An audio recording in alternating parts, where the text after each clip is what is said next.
اتنا پھیلو کہ سمٹنا مشکل نہ ہو، اتنا حاصل کرو کہ چھوڑتے وقت تکلیف نہ ہو۔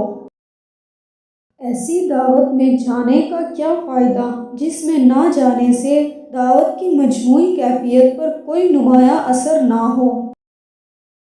زندگی کے بہتر دور کے بارے میں لوگوں سے پوچھیں تو جواب ملے گا کہ اچھا وقت یا گزر چکا ہے یا ابھی آیا ہی نہیں، حالانکہ اچھا دور وہ ہے جو آج گزر رہا ہے۔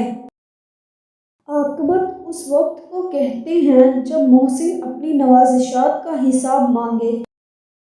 بیدار کر دینے والا غم غافل کر دینے والی خوشی سے بدترجہ بہتر ہے۔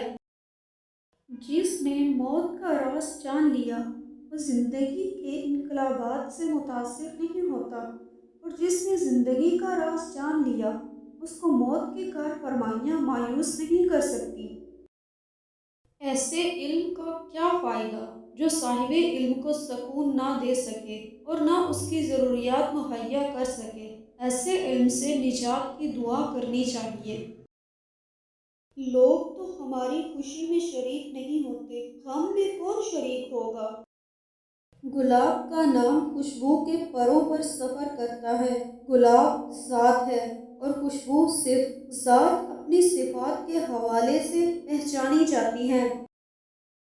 دھوکہ کسی انسان کو کسی ایسے کام پر راضی کر لینا جس کے انجام سے وہ بے خبر ہے۔